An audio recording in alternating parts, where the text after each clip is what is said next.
Hello, welcome back to the reading of the poem of the Man God, written by Maria Valtorta, Volume 4. Chapter 474, Part 3. Jesus with the leprous sinners of Bethlehem in Galilee.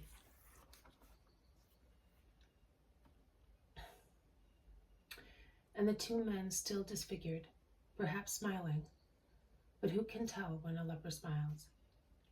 With the typical shrill, metallic, intermittent voice of lepers intone Psalm 114 with sudden tone variations, while Jesus descends the mountain following the dangerous path. "They are happy," says John. "I am happy too," says Abel. "I thought that you were going to cure them at once," says John again. "So did I, as you usually do." They were big sinners. This is a fair expectation for those who have sinned so much. Now listen, Ananias. "My name is Abel, Lord," says the surprised young man, and he looks at Jesus, as if he were asking himself, why is he mistaking? Jesus smiles and says, "You are Ananias to me, because you really seem to be born of the kindness of the Lord. Be so more and more, and listen. On the way back from the tabernacles, you will go to your town and tell Asher's mother what her son decided, and that it is to be carried out as soon as possible, giving everything in atonement less 1/10, and that out of pity for the old mother, who should leave Bethlehem of Galilee with you and go to Ptolemais, waiting for her son, who will join her, and you with his companion. After leaving the woman with some disciple in town, you will go and get what is necessary for the purifications of lepers, and you will leave only when everything is over. Make sure that the priest is not one who is aware of their past, and get one from a different town. And then, you will then go back home or join the disciples, and the two men who have been cured will take the road of expiation. I am saying only what is essential. I leave man free to act afterwards." And they continue to go down without tiring, despite the roughness of the road and the heat of the sun. Without tiring and without speaking for a long time. Then Abel breaks the silence, saying, "May I ask a grace of you, Lord?" "Which?" "To let me go to my town. I am sorry to leave you, but that mother—" "Go, but do not be late. You will get to Jerusalem just in time." "Thank you, Lord.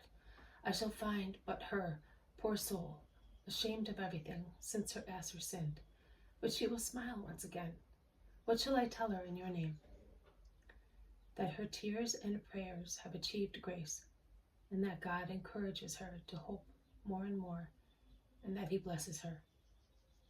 But before parting, let us stop for an hour, not more. It is not the time to stop. Then you will go your way, John and I mine. Take shortcuts, and you, John, will go ahead of me to my mother. You will take her this bag containing linen garments, and you will come with woolen ones. You will tell her that I want to see her, and that I shall be waiting for her in the wood of Matthias, the one belonging to his wife. You know it. Speak to her alone and come at once." "I know where is the wood. And what about you? Are you remaining alone?" "I am remaining with my Father. Be not afraid," says Jesus, raising his hand and laying it on the head of his beloved disciple, who is sitting on the grass beside him. And he smiles at him, saying, "But we ought to be there by the evening." "Master, when I have to make you happy, I do not get tired. You know that. And to go to Mother, I feel as if angels were carrying me. But it is not very far. What one does with joy is never far. But you will stay for the night at Nazareth. And you?" "And I will stay with my father after being with my mother for a short time. And I will set out at dawn, taking the road up to Tabor, without entering Nazareth. You know that I have to be at Jezreel at dawn the day after tomorrow. You will be very tired, Master. You already are. We shall have time to rest in winter. Do not worry. I do not hope to be able to evangelize all the time, in peace as you do here.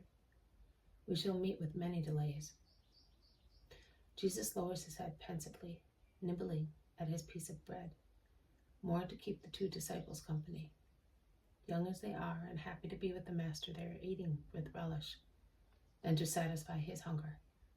In fact, he stops eating and becomes absorbed in deep silence, which the two respect, resting quietly in the breeze of the mountain, with their bare feet in the cool grass, which has grown round the feet of mighty tree trunks.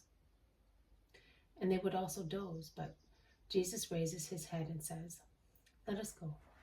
We shall part at the crossroads." And after tying their sandals, they set out. The shadow in the wood and the wind blowing from the north help them to bear the sultry heat of the warm hour of the day, although it is not so torrid as in full summer months.